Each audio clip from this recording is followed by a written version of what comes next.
अस्सलाम वालेकुम। इमरान याकूब खान साहब के साथ व्यू पॉइंट से मैं हूं ज़ैनब जतोई। नाज़रीन, प्रोग्राम के आगाज़ में बात करेंगे ईरान अमेरिका वॉर की। ईरान की जानिब से अपनी स्ट्रैटेजी इस वॉर को लेकर तब्दील की गई है। ऑफेंसिव ऑपरेशंस पर जोर दिया जा रहा है ईरान की जानिब से। ईरान कह रहा है कि अगर अमेरिका या इसराइल ईरान पर हमला करेगा तो हमारे हमले इस बार सख्त होंगे। इस हवाले से क्या स्ट्रैटेजी ईरान की जानिब से अपनाई गई है, क्योंकि ईरान ने कुछ अस्करी तब्दीलियाँ भी की हैं। इस सारे मामले को प्रोग्राम के पहले हिस्से में डिस्कस करेंगे। प्रोग्राम के दूसरे हिस्से में बात करेंगे छोटे सूबों के हवाले से बात की जा रही है कि नए सूबे बनने जा रहे हैं। इस हवाले से जो नेशनल डायलॉग है उस पर जोर दिया जा रहा है। क्या पेशरफ्त हो रही है, इसको डिस्कस करेंगे। प्रोग्राम के आखिरी हिस्से में बात करेंगे ऑनलाइन फ्रॉड में मुबैना मुलविस सैकड़ों गैर मुल्की गिरफ्तार कर लिए गए हैं। 284 गैर मुल्कियों को तहवील में लिया गया है और ये भी कहा जा रहा है कि इनके सहूलतकारों के गिर्द भी घेरा तंग किया जा रहा है। इस हवाले से क्या पेशरफ्त हुई है उसको डिस्कस करेंगे। प्रोग्राम में सबसे पहले बात करेंगे ईरान की जानिब से दावा किया गया था कुछ गुमशुदा पायलट्स का, जिस पर कतर की जानिब से जवाब दिया गया कि उनके पास ईरान का कोई पायलट तहवील में नहीं है। इस सारे मामले को डिस्कस करते हैं। ब्रिगेडियर रिटायर्ड वकार खान दिफाई तज्जियाकार हमारे साथ मौजूद हैं। ब्रिगेडियर रिटायर्ड वकार खान साहब, बहुत शुक्रिया आपके वक्त का। जिस तरह से ईरान ने दावा किया है कि 4 मार्च के अंदर इनके 4 पायलट्स गुमशुदा हुए थे, एक ही बाकियात जो हैं कतर बता रहा है कि एक ही बाकियात मिली थी, 3 की गुमशुदगी जो है वो अभी तक उसका दावा कर रहा है ईरान। कतर कह रहा है कि हमारे पास पायलट्स नहीं है। क्या लगता है आपको, फिर वो पायलट 3 गए कहाँ पर? जी, बिस्मिल्लाह, thank you very much. I think जो वॉर टाइम है इसमें ये चीज़ें बड़ी मुश्किल हैं कि कुछ प्रूव किया जाए। भारत का आपने देखा है कि लास्ट ईयर तक ये क्लेम कर रहे थे कि हमारा शीशा भी नहीं टूटा और अभी उनको अवार्ड देने पड़ गए 6 लोगों को, शायद उसकी तादाद ज़्यादा। तो ये एक typical I think war time का रिटोरिक कह लें या एक नैरेटिव है जो चलता है। आपने देखा है कि ये अभी जाके न्यूज़ ब्रेक हुई है। उससे पहले जो है आई थिंक पूरा साल लड़ाई होती रही उसमें, या 5-6 महीने हो गए। उसमें इस चीज़ का उसका ज़िक्र नहीं आया। तो मेरे ख़्याल में थोड़ी एम्बिग्युइटी है। लेकिन ये ज़रूर है कि जो शुरू में ईरान की एयर फ़ोर्स जो है, वो शायद ऑपरेट करती रही थी अक्रॉस द गल्फ स्टार्ट में। उसके बाद तो आपने देखा कि बड़ी कम फ्लाइंग रह गई थी। उसमें पॉसिबिलिटी है कि ये किसी गल्फ स्टेट में गिरे हों, या पैराशूट करके उतरे हों और वहाँ से फिर उनको कैप्चर किया गया हो। तो अभी आई थिंक देखते हैं कि वॉर किस तरफ जाती है तो शायद चीज़ें क्लियर होंगी। लेकिन अभी तक आई थिंक इस पे कोई हतमी राय नहीं दी जा सकती। ब्रिगेडियर साहब, इस हवाले से ना 2-3 सवाल भी हैं और कंट्रोवर्सीज भी हैं। मिसाल के तौर पे बहुत सारे लोग जो हैं उनका ये मानना है, जैसे आपने भी कहा कि जी जब 5 माह बाद इस वक्त अचानक ईरान को ख्याल क्यों आया, पहले क्यों उसको ख्याल नहीं आया। और उसकी वजह सर कुछ माहिरीन का ख्याल है कि क्योंकि अब ईरान अपनी तहकीकाती टीम वहाँ भिजवाना चाहता था और कतर ने उसको इजाज़त नहीं दी, इसलिए ईरान ने ये कहा। कुछ लोग ये कह रहे हैं कि वो पायलट जो हैं अब अमेरिका के हवाले कतर ने कर दिए हुए हैं। आप क्या समझते हैं कि असल स्टोरी क्या है सर, अंदर की बात बताएं। ये ऑनेस्टली इसमें कोई ऐसे मतलब गेस्ट वर्क है, लेकिन 3 पॉसिबिलिटीज हैं। एक तो ये है कि दे वर शॉट डाउन और कतर के पास है। दूसरा ये है कि बार्गेनिंग के लिए इन्होंने अमेरिका के हवाले क्यों, क्योंकि अभी तक कुछ ये भी रिपोर्ट्स है शायद यूएस के भी कुछ लोग जो अक्रॉस जो है गल्फ वो गिरे थे। और तीसरा जो है वो भी पॉसिबिलिटी है बेसिकली कि जो पायलट्स हैं वो गिरे हों या डिफेक्ट कर गए हों, सॉरी। और वो साफ ज़रा फिर उनके नाम सामने नहीं आएंगे, बिकॉज वॉर टाइम में डिफेक्शंस भी हो जाती है कि अगर कुछ लोग अपने रिजीम से नाराज हैं तो ये पॉसिबिलिटी है। फर्स्ट गल्फ वॉर में भी हुआ था कि ईरान के ढेर सारे पायलट्स और जहाज जो है तो इराक के ईरान लैंड किए, फिर उसके बाद उनका कोई पता नहीं हुआ कि उनके साथ क्या बना था। तो ये आई थिंक स्पेकुलेशन है, बट देयर लेकिन इज सर समथिंग डेफिनेटली जहाँ स्मोक है वहाँ फायर होती है। जी सर, लेकिन सर एक सवाल ये भी है कि कतर जो है वो ईरान की इस तरह की नाराज़गी मोल ले सकता है। ईरान, कतर को नहीं पता कि ईरान उसके साथ क्या करेगा। ये देखिए मेरे ख्याल में इतना बड़ा मसला तो नहीं है, क्योंकि कतर को भी बीच में सिलेक्टिवली टारगेट किया गया है। और अभी जो खबरें आ रही हैं कि यूएस मिलिट्री के ऊपर भी काफी प्रेशर है और गल्फ ममालिक जो आपने देखा है कि एक नए मिलिट्री अलायंस की तरफ जा रहे हैं। दूसरा जो कतर खुद भी एक मेडिएटर भी है। और अगर गल्फ ममालिक देखा जाए तो उसमें ये वाहिद मुल्क है जिस पर ट्रस्ट भी है ईरान का, क्योंकि कतर के साथ तुर्किया के भी अच्छे रिलेशनशिप में, पाकिस्तान के भी। तो और हमेशा ने मेडिएशन का रोल प्ले किया है। तो ये आई थिंक खान साहब कहीं ना कहीं इसके इम्कानात ज्यादा हो सकते हैं, हो सकता है कि अमेरिका के पास हो, क्योंकि जाहिर अमेरिकी फौजी अड्डों को निशाना बनाया गया था उन पायलट्स की जानिब से SU-24, तो हो सकता है कि अमेरिका की तहवील में भी हो सकते हैं, अगर हम थोड़ा सा फैक्ट्स को देखें। ये तो ब्रिगेडियर साहब ने पहले कह दिया कि अमेरिका के पास भी हो सकते हैं। ब्रिगेडियर साहब आप ये फरमाइएगा कि जो ईरान ने अपनी डॉक्ट्राइन चेंज कर ली है, ये कहा जा रहा है कि जो नई लीडरशिप है, नए सुप्रीम कमांडर हैं, उनका ख्याल है कि जारखाना फौजी डॉक्ट्राइन जो है वो इख्तियार करनी चाहिए।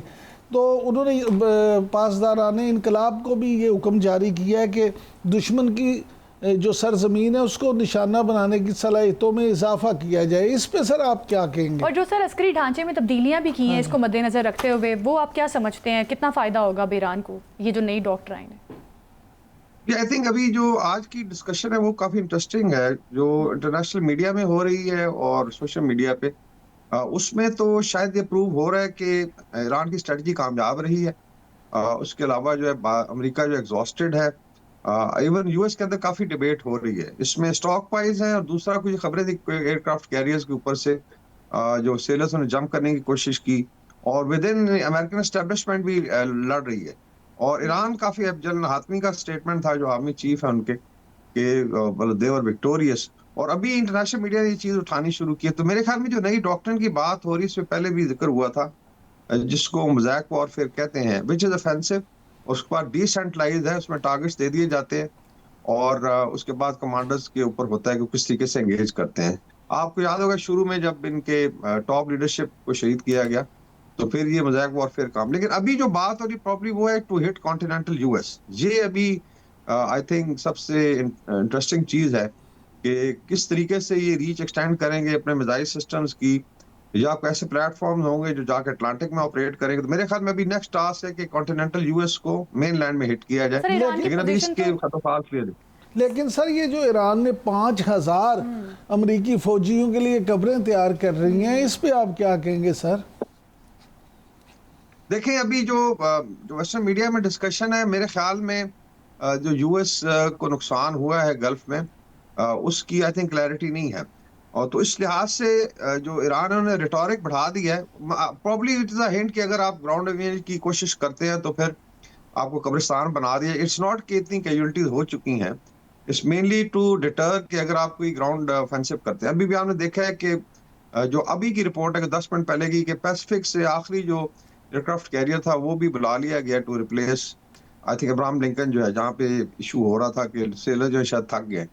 उसके अलावा वेस्टर्न मीडिया में बहुत ज्यादा डिबेट है कि probably US has lost the war, Trump के ऊपर बहुत ज्यादा प्रेशर है, और जो उनकी एबिलिटी टू कंटिन्यू वो भी चेक होगी, बिकॉज सर ट्रम्प के ऊपर प्रेशर बढ़ता जा रहा है। इवन वॉशिंगटन पोस्ट भी रिपोर्ट कर रहा है कि खलीजी ममालिक भी अब ट्रम्प से काफ़ी हद तक मायूस हो गए हैं, और ये कहा जा रहा है कि अमरीकी फौजी अड्डों की मेज़बानी पर भी तहफ़्फ़ुज़ात पैदा हो रहे हैं। क्या लगता है आपको कि ईरान की जंग ने अमरीका का मशरक़ वुस्ता से इनखला यकीनी बना दिया है?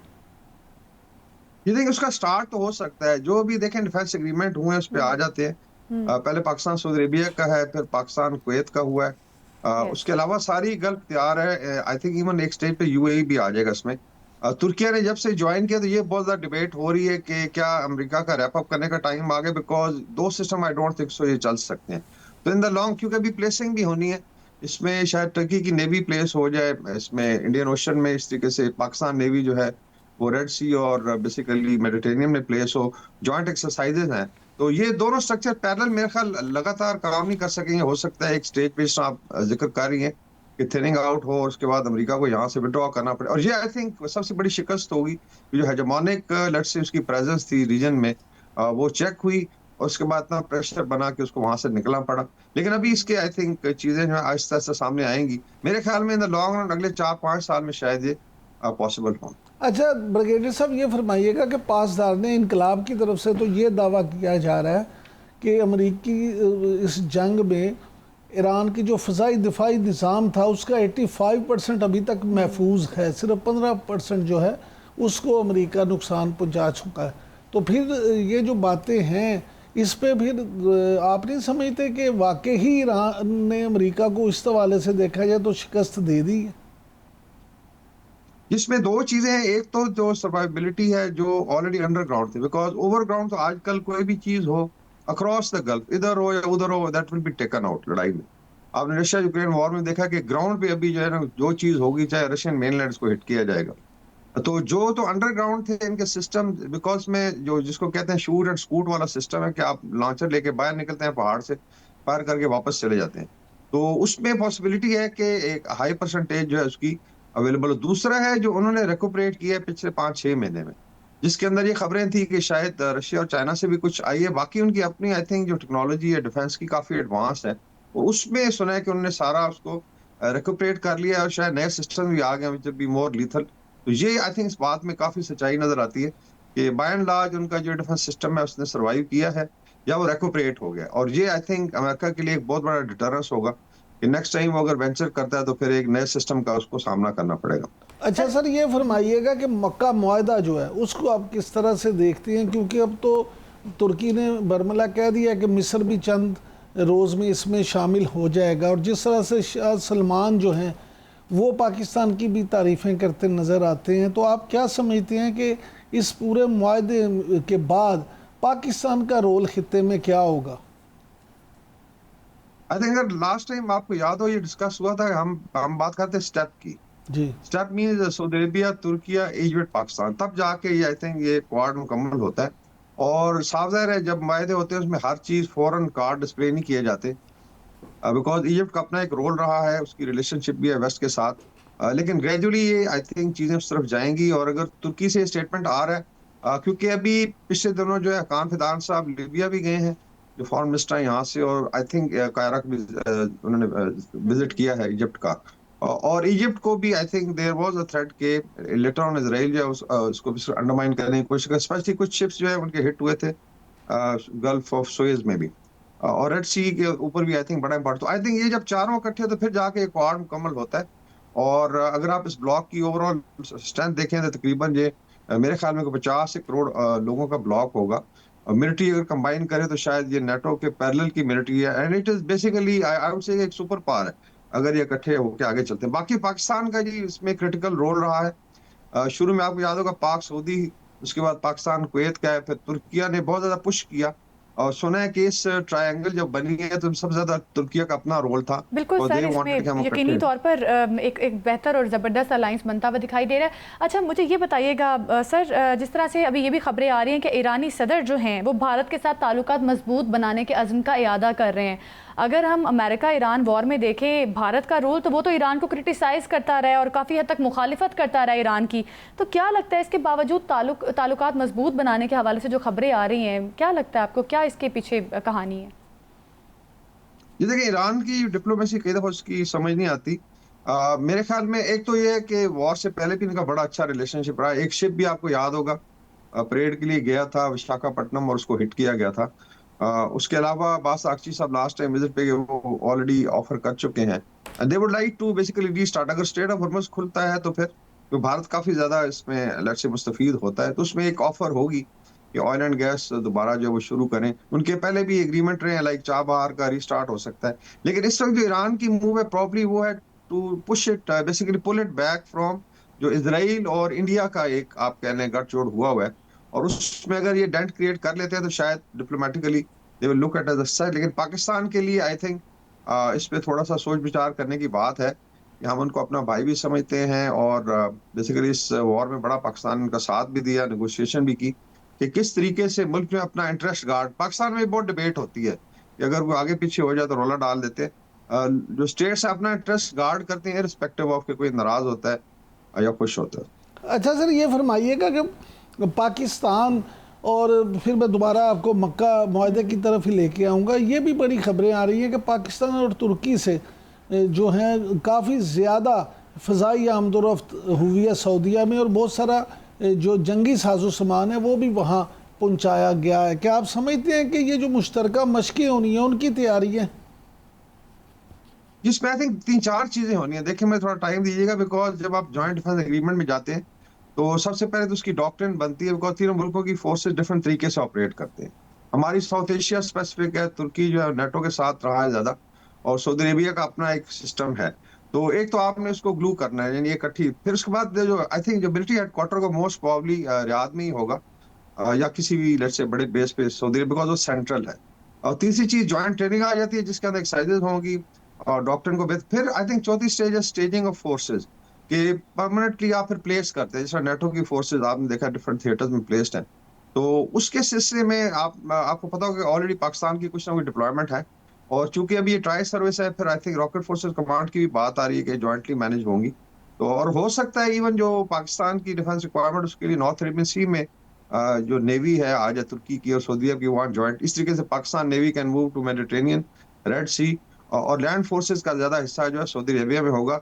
इसके अलावा joint development of military technology है जिसपे सऊदी अरबिया की बहुत ज्यादा नजर है, और फिर एक्सपर्टीज है साफ है, दे फील के पाकिस्तान मिलिट्री जो है वो इस वक्त जोन में सबसे बेस्ट है, चीज को समझती भी है, and then they can train. तो मेरे ख्याल में स्काई इज द लिमिट, और इसके फिर इकोनॉमिक डिविडेंड्स आएंगे इंशाल्लाह ताला। साफ जब गुडविल क्रिएट होती है तो इकोनॉमी है, लोगों की मूवमेंट है, कॉमर्स है, ट्रेड है, बाकी आई थिंक पाकिस्तान को काफी सारा रिलीफ में मिलेगा। अच्छा सर, अमेरिकी थिंक टैंक जो है वो तो ये कहता है कि गल्फ में अमेरिकी दौर जो है ख़त्म हो गया है, आप भी ऐसे ही समझते हैं सर? ये अभी आई थिंक जो बात हुई थी वही है कि सबसे पहले तो ये हुआ था कि बेसिकली धचका लगा है उनको, मेनली जो उनकी हेजेमनी थी बेसिकली, उसके बाद जो है अपना, और वो पहला स्टेप था जब ईरान ने इनको डेंट किया है। अभी जितना खबरें आ रही हैं उसमें काफी ज्यादा प्रेशर है to move out of this area, और कहा जाता है कि ढाई फ्रंट पे लड़ने के लिए हमेशा तैयार होता है अमेरिका। तो they have a very big front in Pacific जहाँ पे अभी थिनिंग आउट है, और ऊपर है यूरोप में जहाँ लड़ाई हो रही है। तो मेरे ख्याल में आहिस्ता आहिस्ता आप देखेंगे कि थिनिंग आउट शुरू होगी, और हो सकता है स्टेज पे अरब ममालिक भी कहें जी कि आप हमारी जान छोड़ें, हम अपना मैनेज कर सकते थे। दैट्स वाई जो मुस्लिम नेटो की बात हो रही है ये एक स्टेज पे उसको रिप्लेस करेगी। बाकी अब इस दौरान क्या होता है आई थिंक उसमें अभी काफी सारी चीजें हैं जो होने वाली हैं, लेकिन एक प्रोसेस मेरे ख्याल में स्टार्ट हो जाएगा, जो अमेरिकन हेजेमनी है जो आहिस्ता आहिस्ता यहाँ से कम होती जाएगी। सर ये भी खबरें आ रही है कि सदर ट्रंप को इंटरनली भी काफ़ी ज़्यादा क्रिटिसिज्म का सामना करना पड़ रहा है, अमरीकी पॉलिसीज़ पर बहुत ज़्यादा तनकीद हो रही है, और ये भी कहा जा रहा है कि अमरीकी फ़ौजी अड्डे जो हैं जिस तरह से ईरान की जानिब से निशाना बनाया जा रहा है, ये भी बड़ी शर्मिंदगी का बायस है अमरीका के लिए। तो इस वॉर का आपको क्या फ्यूचर नज़र आ रहा है, क्या लगता है आपको इसमें क्या पेशरफ्त हो सके? क्योंकि मुज़ाकरात के हवाले से ईरान अभी टेबल पर नहीं जा रहा, वो कह रहे हैं हम मुज़ाकरात नहीं करेंगे अमरीका के साथ, क्योंकि अमरीका ज़ाहिर है सबोटाज करता है मुज़ाकरात को। तो सर क्या लगता है आपको इस सारे सिनेरियो में आपको किस तरह से मामला आगे बढ़ते हुए दिखाई दे रहे हैं? जिसमें आई थिंक दोनों तरफ जा सकते हैं। एक तो 60 डेज का टाइम भी आई थिंक खत्म होने वाला है, और एक्सपेक्ट किया जा रहा है इसको एक्सटेंड किया जाएगा। अमेरिकन मिलिट्री की एग्जॉस्शन की बात हो रही है, ईरान का रेटोरिक बहुत ज्यादा बढ़ गया है, तो इसमें दोनों पॉसिबिलिटीज हैं कि या तो इस विंडो को अपॉर्चुनिटी को देखते हुए आप एक सीरियस नेगोशिएशन करके और एक एग्जिट स्ट्रेटजी बना के निकले और दुनिया जो है नॉर्मल लाइफ की तरफ आ जाए।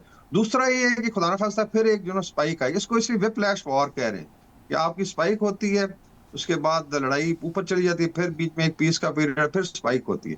तो ये भी होता है कि जाते जाते सकते हैं हॉकी में, फिर जाते जाते बंदा कहता है दूसरी टंग जड़ा लत तोड़ के जानता है कि हार रहे हैं, चलो लत तोड़िए। तो वो पॉसिबिलिटी भी है कि बीच में स्पाइक हो जाए। लेकिन मुझे लग रहा है कि अभी पीपल, दूसरा चाइनीज प्रेसिडेंट का अभी विजिट आ रहा है अमेरिका का आई थिंक सितंबर में, तो वो भी मद्देनजर रखें। उससे पहले I think they should wrap it up ताकि चीज़ें जो है नॉर्मलसी की तरफ जाएं। बिल्कुल ठीक है, स्पाइक के भी इम्कानात है, हो सकता है कि तो मामला जो हैं वो रैप अप भी हो जाएं। बहुत शुक्रिया। ब्रिगेडियर रिटायर्ड वकार खान साहब हमारे साथ मौजूद थे, इस मामले पर हमें बता रहे थे। अभी वक्त हुआ एक शॉर्ट ब्रेक का, ब्रेक के बाद बात करेंगे क्या नून लीग और पीपल्स पार्टी में एक दूसरे के खिलाफ बयानात रोकने का खामोश तस्फिया हो चुका है, इस पर बात करेंगे। Stay with us.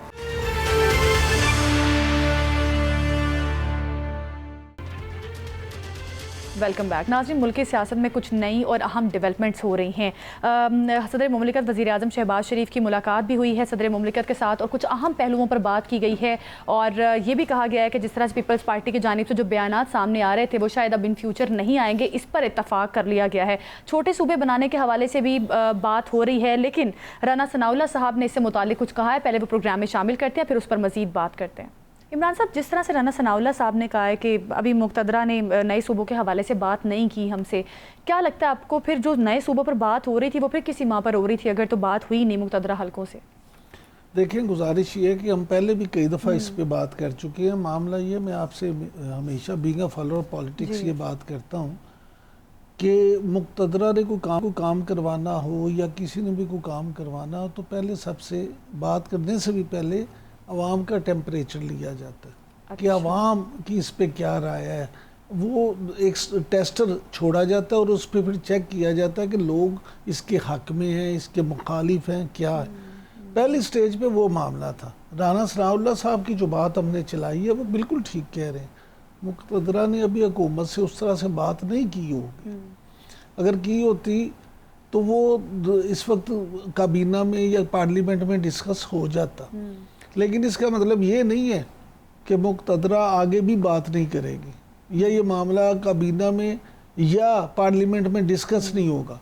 आप देखेंगी बहुत जल्द ये मामला काबीना में भी डिस्कस होगा, पार्लियामेंट में भी डिस्कस होगा और फिर मुल्क के वसी तर मफाद में फैसले भी हो जाएंगे। ठीक है, लेकिन कुछ पॉलिटिकल पार्टीज फिर भी इस पर अग्री भी कर रही थी कि ठीक है नए सूबे बनने चाहिए। खालिद मकबूल सिद्दीकी साहब ने भी इससे मुतालिक कुछ कहा है, वो प्रोग्राम में शामिल करते हैं। फिर इमरान साहब से तबसरा भी लेते हैं। देना चाहते हैं कि आइए अपने अपने सियासी मफादात से बाहर निकलकर इस तालबे पे एक दूसरे के साथ डायलॉग शुरू करते हैं। हम मुख्तलिफ सियासी जमातों से जाकर इस हवाले से गुफ्तगू करेंगे। उनके जो उनकी तजावीज़ होंगी, उनके जो अंदेशे हैं, उनके जो खदशात हैं, एक बड़े कौमी डायलॉग की ज़रूरत है इस हवाले से, और हम उसका आगाज़ करने जा रहे हैं। जहाँ जहाँ से भी सूबे का मुतालबा और आवाज़ बुलंद हो रही है उस आवाज़ के साथ। हम अपने लिए सूबे की बात नहीं कर रहे, सिर्फ हम कह रहे हैं जहाँ आबादी के लिहाज से पाकिस्तान भर में सूबे बनने चाहिए और इस लिहाज से सिंध के अंदर मजीद सूबों का मुकदमा सबसे ज़्यादा मजबूत है। इमरान साहब, अब इनके स्टेटमेंट पर आप क्या कहेंगे? खालिद मकबूल सिद्दीकी साहब दोस्त हैं हमारे, बड़े सीनियर पार्लियामेंटेरियन हैं। इनका मामला जो है तो इनका तो मुतालबा शुरू से है। ये तो कहते हैं पहले ही कि कराची को सूबा बनाया जाए। और देखिए इनको तो ये सूट करता है। अब इन्होंने ये जो बात की कि सियासी बुनियादों पर नहीं होना चाहिए, तो बड़ी माजरत के साथ कि खुद भी तो मुतालबा सियासी बुनियादों पर कर रहे हैं, क्योंकि इन्हें ये पता है कि हमारी सियासत चमकेगी अगर सिंध अलग होगा। लेकिन मामला ये है कि मैं ज़ाती तौर पे ये समझता हूँ कि ये बात अच्छी है खालिद मकबूल सिद्दीकी साहब की कि जो उन्होंने ये कहा है कि सियासी जमातें डायलॉग करें।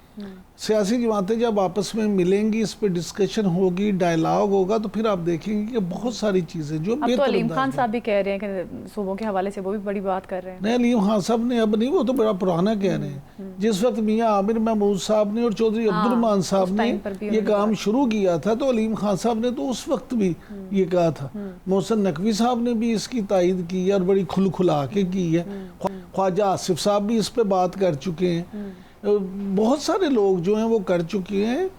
और आज भी जो कॉन्फ्रेंस हुई है उस पे भी आप देख लें कि इस पूरा इशू जो है ये डिस्कस हुआ है। मामला ये नहीं है, मामला सिर्फ ये है कि तरीक़ाकार यही है कि आप सब सियासी जमातों को ऑन बोर्ड लें, उसके बाद पार्लियामेंट में इस पे बहस हो और पार्लियामेंट अगर इसकी मंजूरी दे तो बिल्कुल ये काम ज़रूर होना चाहिए। और मैं तो फर्म बिलीवर हूँ इस बात का कि छोटे सूबों से आवाम का फ़ायदा होगा। अच्छा इमरान साहब, जैसे हम कल भी बात कर रहे थे कि आसिफ अली जरदारी साहब की वज़ीर आज़म शहबाज शरीफ से मुलाकात हुई थी, बिलावल भुट्टो जरदारी उस मुलाकात में शामिल नहीं थे। इसकी क्या वजह समझते हैं? क्योंकि अब कुछ तज्जियाकार ये भी बात कर रहे हैं कि इस मुलाकात में इस एजेंडे पर भी अग्री किया गया है कि कोई पार्टी गवर्नमेंट के ख़िलाफ़ कोई इस किस्म की स्टेटमेंट नहीं दी जाएगी जिससे जो हमारा प्रेजेंट स्ट्रक्चर है गवर्नमेंट का वो ख़राब हो।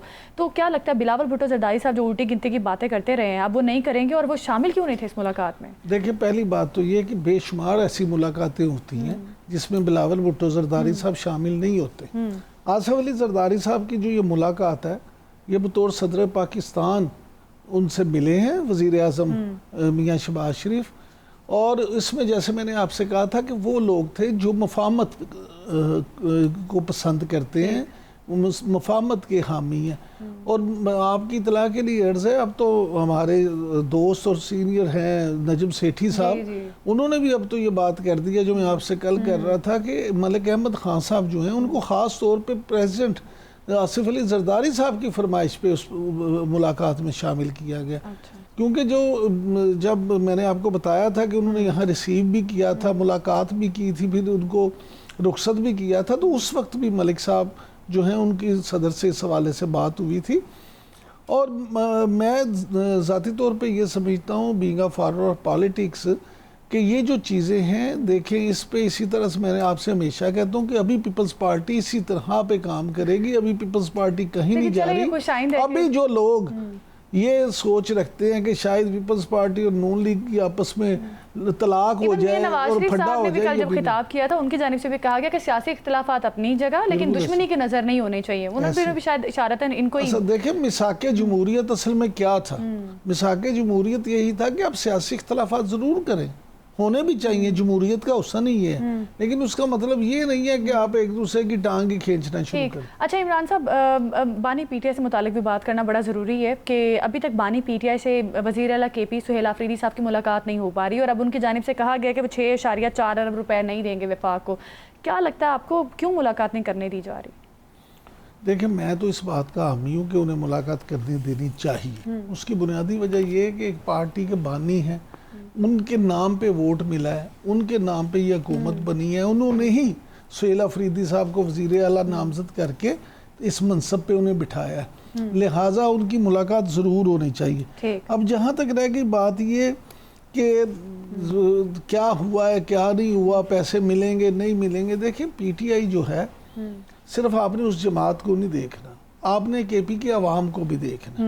अवाम के इश्यूज हल होने चाहिए, किसी एक बिना पे अवाम जो है उनके मसाइल में इजाफा नहीं होना चाहिए।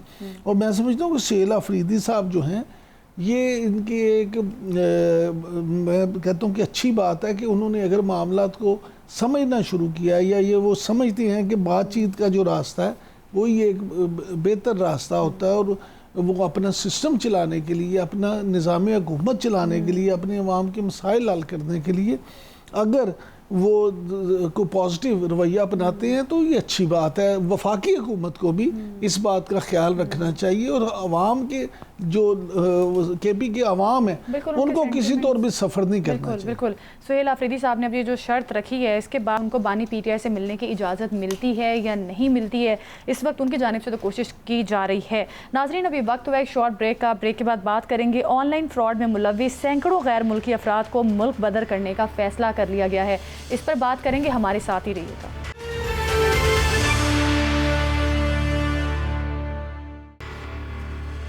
Welcome back. नाज़रीन, प्रोग्राम में बात करेंगे ऑनलाइन फ्रॉड और दीगर गैर कानूनी सरगर्मियों में मुलव्विस 284 गैर मुल्कियों को मुल्क बदर करने का फैसला किया गया है। मुल्जिमान जाली शनाख्त बनाकर पाकिस्तानियों को लूटते थे और काफ़ी हद तक पाकिस्तानियों को माली नुकसान का सामना करना पड़ा। ये सारा मामला है क्या और पाकिस्तान में इनके फैसिलिटेटर्स कौन थे, इस सारे मामले को जानने की कोशिश करेंगे। उस्मान बट, नुमाइंदा GNN इस्लामाबाद से हमें ज्वाइन किया है। उस्मान बट, बताइएगा इससे ये सारा मामला है क्या? अच्छा, मैं आपको ये बताने से पहले कि ये जो स्कैम सामने आया इसका बैकग्राउंड ये बताता चलूँ कि ये चीज़ सामने कैसे आई। कुछ लोग ये समझ रहे हैं कि शायद FIA ने डायरेक्ट जो है वो क्रैकडाउन किया या NCCI ने जो है वो क्रैकडाउन किया, ऐसा बिल्कुल नहीं है। ये असल वाक़या पेश आता है रवा माह की 9 तारीख को, यानी कि 9 अगस्त 2026 को थाना कुराल में एक FIR जो है वो दर्ज की जाती है, जिसका नंबर है 578, जिसमें ये बताया जाता है कि एक चीनी शहरी है जो कि 50 कॉटन बियर के, यानी कि शराब के, अल्कोहल के वो बेच रहा था। तो इन्फॉर्मेशन मिलने के ऊपर जब वो पुलिस वहाँ पर पहुँचती है तो उस पूरे प्लाजे के अंदर ऐसा मालूम होता था कि शायद ये पाकिस्तान या इस्लामाबाद की हदूद ही नहीं है, क्योंकि वहाँ का इन्वायरमेंट, वहाँ का माहौल और वहाँ पे जो चीज़ें देखी गई उन्होंने सबको हैरान कर दिया। वहाँ पे इस चीनी शहरी को जो है जब हिरासत में लिया जाता है तो इस्लामाबाद पुलिस को काफ़ी मुज़ामत का सामना करना पड़ता है। रेड हो जाता है और वहाँ से 50 कॉटन बियर के जो है वो तहवील में लिए जाते हैं। और एक चीनी शहरी है जिसका पासपोर्ट नंबर है ER 6982748, ये मुतअद्दिद बार पाकिस्तान के ये विज़िट कर चुका है। इसको जब तहवील में लिया जाता है उसके बाद जो इस्लामाबाद पुलिस है वो उस प्लाजे की जब तलाशी लेती है तो वहाँ पे बहुत से इंकशाफात जो हैं वो सामने आते हैं। वहाँ पे प्रॉपर एक नेटवर्क था जो कि ऑनलाइन स्कैमिंग जो है वो करता था। शहरियों का डाटा उनके पास था जो कि बहुत बड़ा एक सवालिया निशान था कि इनके पास वो डाटा कहाँ से आया, ये मालूमात उनके पास असास कहाँ से आई। उसके अलावा जैसे जैसे वो तलाशी लेते जाते, क्योंकि काफ़ी बड़ा वो प्लाजा था, तो उसके अंदर गैर इखलाकी मवाद को रिकॉर्ड करने के लिए प्रॉपर एक सेटअप था। और यहाँ पे 60 के करीब गैर मुल्की खवातीन भी थी जो उस वीडियो के अंदर जो है वो जिनको इस्तेमाल किया जाता था। और वियतनाम, चाइना और मलेशिया के शहरी जो हैं वो वहाँ पर जो है वो तहवील में लिए जाते हैं। काफ़ी ज़्यादा इशू बनता है। और फिर जो एक कंपनी एक फ़र्ज़ी कंपनी जिसकी आड़ में ये सब कुछ किया जा रहा था, उसकी जानिब से जो है अदालत से रुजू किया जाता है और अदालत में जाके कहा जाता है कि ये जो गैर मुल्की बाशिंदे हैं इनको गैर कानूनी तौर के ऊपर जो हरासा किया जा रहा है, इनको जो है वो महसूर किया गया है। तो उसके बाद जो है बैलफ जो है वो कोर्ट ऑर्डर के बाद जो है वहाँ पे जाता है और वहाँ पे देखता है कि असल मामला क्या है, उनको रेस्क्यू करने के लिए वो जाते हैं। लेकिन जब वो वहाँ पे जाते हैं तो वहाँ पे उनकी भी आंखें जो है खुली रह जाती हैं जब वो वहाँ के माहौल देखते हैं। गो के उनको बाहर निकलने पे उनके पाबंदी थी क्योंकि वहाँ पे बहुत सारी काबिल एतराज़ जो है वो कंटेंट मौजूद था, वीडियोज़ की शक्ल में उनके पास डाटा था और बाकी कुछ सामान वहाँ पर ऐसा था। और उसके अलावा एक और सिस्टम लगाए गए थे, हैवी सिस्टम कंप्यूटर के, जिससे स्कैमिंग जो है वो की जाती थी और एक कॉल सेंटर जो है वो बनाया गया था। उस्मान, जो बातें आप बता रहे हैं, जिन हकाइक से आप पर्दा उठा रहे हैं, ये बातें सुन के तो ऐसा महसूस होता है कि जैसे वो पाकिस्तान के कैपिटल यानी दारुल खिलाफा इस्लामाबाद में नहीं, कहीं दूर दराज मज़ाफ़ाती एरिए में थे जहाँ ना कानून है, ना कानून नाफिज करने वाले इदारे हैं, ना ही कानून की कोई बालादस्ती है। उनको कोई पूछने वाला नहीं था, चाहे वो शराब बेचें, चाहे वो बियर बेचें, चाहे वो नाजीबा वीडियो बनाएं और चाहे जिस तरह के मर्जी क्राइम्स करें। तो ये मामला जो है जब ये सामने आया, नहीं मोहतरम, मैं आपको बताता चलूँ कानून, जी बताएं। कानून तो जो है वो बिल्कुल है पाकिस्तान में, लेकिन कानून सिर्फ गरीब के लिए है, कमज़ोर के लिए है। अगर आप कोई इशारा तोड़ेंगे तो आपके ऊपर कानून जो है वो नाफिज होगा। अगर आपने सीट बेल्ट नहीं बांधी हुई तो आपको फ़ौरन से 5,000 रुपये का चलान जो है वो आ जाएगा। ऐसा नहीं है कि मुल्क में कानून नहीं है, कानून है, लेकिन वो सिर्फ और सिर्फ पाकिस्तानी अवाम के लिए है और गरीब और कमज़ोर बंदे के लिए है। मैंने प्रोग्राम के शुरू में आपको बताया था कि जब पुलिस भी वहाँ पर उस प्लाजे में जाती है तो वो भी परेशान हो जाती है कि ये हम किस जगह पर आ गए हैं, ये कौन सी दुनिया है जहाँ पर हम आ गए हैं। वहाँ पर ऐसे जदीद सिस्टम जो है वो वहाँ पर इंस्टॉल किए गए थे और वहाँ पे उस्मान, मेरा सवाल ही ये है, मेरा एक्चुअली सवाल ही ये है कि इतना कुछ हो गया लेकिन किसी भी पुलिस समेत किसी भी कानून नाफिज करने वाले इदारे को भनक नहीं पड़ी, वहाँ की भनक तक नहीं पड़ी। इसका मतलब ये है कि तमाम इदारे सो रहे। जी बिल्कुल, इस तरफ आते हैं अब दोबारा। ये कंपनी है ईबर्क टेक्नोलॉजीज़ के नाम से। ये मौसूफ जो है वो फिर जाते हैं अदालत से रुजू करते हैं और कहते हैं कि जी कि मेरे एम्प्लॉइज़ थे बहुत बड़ी तादाद में, 400 के करीब, और उनको पुलिस जो है वो तंग करी, FIA भी तंग करी। अच्छा, ये 9 तारीख को ये वाक़या होता है और उसके बाद FIA और NCCI के नोटिस में भी ये चीज़ें लाई जाती हैं कि आप भी आएँ, इस चीज़ को देखें। वो भी ले लेते हैं। इस नेटवर्क को कोई ना कोई तो ऑपरेट कर रहा था, कोई ना कोई तो सहूलतकारी कर रहा था पाकिस्तान में। जब बाहर से अभी 15 दिन के लिए डिपोर्ट कर दिया जाएगा। काफ़ी अहम शख्सियात जो हैं वो इसकी सहूलत कारी कर रही थी। काफ़ी अहम नाम जो हैं वो इसमें सामने आएंगे अभी आइंदा चंद दिनों में। और मैं आपको एक और बात बताता चलूँ कि उसके बाद क्या होता है कि जब बैलफ जाता है तो उसके बाद जब वो बताते हैं कि फिर जल्दी से जो हमारे DC इस्लामाबाद हैं वो एक नोटिफिकेशन जारी करते हैं, उसको सब जेल जो है वो करार दिया जाता है और कहा यह जाता है कि ये यहाँ पे गैर अखलाकी गैर कानूनी एक्टिविटीज़ जो है वो की जा रही थी। और क्योंकि अदालत में इतनी बड़ी तादाद के अंदर जो है वो मुल्ज़मान को, वो भी फिर फॉरनर्स को पेश करना, उनकी सिक्योरिटी का भी काफ़ी ज़्यादा कंसर्न होता है क्योंकि 14 अगस्त की तैयारियों में जो है वो पुलिस NCCI और FIA जो है वो लगी हुई थी। तो इसलिए भी 9 तारीख का वाक़या है और 9 के बाद जो है बिल्कुल पहले खामोशी इख्तियार की जाती है, कोशिश ये की जाती है कि उसको किसी तरह से मैनेज किया जाए। लेकिन जब ये खबर बाहर निकलती है, मीडिया पर आना शुरू होती है, तो उसके बाद FIA और NCCI ये फैसला करती है कि इनके खिलाफ अब जो है वो मुकदमा दर्ज करना पड़ेगा, इसके अलावा हमारे पास और कोई चारा नहीं है। और इसमें भी आपको बताता चलूँ कि हैरत की बात यह है कि शेर अफजल मरवत साहब जो कि इंतहाई काबिल एहतराम है और मैं ज़ाती तौर पर भी उनकी काफ़ी रिस्पेक्ट करता हूँ, कि जब मुझे पता चला कि वो इन मुल्ज़मान के वकील हैं, ये उनका ज़ाती खैर फ़ेल है कि वो उनको उनके वो क्लाइंट की सूरत में देखते हैं, किस तरह से देखते हैं, लेकिन बहसीयत पाकिस्तानी हमें इतनी अखलाकी जो है वो जुर्रत दिखानी चाहिए कि जब इस तरह के कोई केसेस आएँ तो उनका केस लेने से इनकार किया जाए। इन्होंने ना सिर्फ पाकिस्तान का नाम जो है बदनाम किया है बल्कि पाकिस्तानी कौम को भी। जी उस्मान, खबरें तो ये भी आ रही हैं कि कुछ लोगों को बचाने की कोशिश की जा रही है। वो कौन से लोग हैं जो बचाने की कोशिश कर रहे हैं और किन को बचाने की कोशिश कर रहे हैं और क्यों कर रहे हैं? ये आपने इंतहाई अहम पॉइंट जो है वो रेज़ किया है और मैं आपकी हिम्मत को सलाम देता हूँ कि आपने इस नुक्ते पर जो है वो बात की है।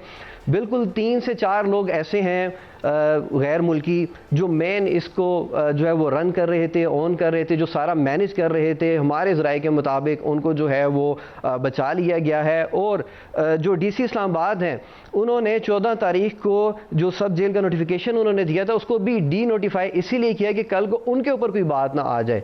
उन्होंने फ़ौरन से कह दिया कि जी आप इनको फ़ौरन से अडयाला जेल जो है सबको जो है मुंतकिल करें। अडयाला जेल आपको पता है पहले ही वहाँ पे कैदी बहुत बड़ी तादाद में है और जो उसकी लिमिट है वो भी एक्सीड हो चुकी है। हज़ारों कैदी जो है एक्स्ट्रा इस वक्त वहाँ पे मौजूद है और इतनी बड़ी तादाद में गैर मुल्कियों को आपने वहाँ पे जो है वो शिफ्ट करना है। और ये 3 तरह की कैटेगरी के ऊपर जो आए थे, विजिट वीज़ा के ऊपर आए थे, टूरिस्ट और बिजनेस।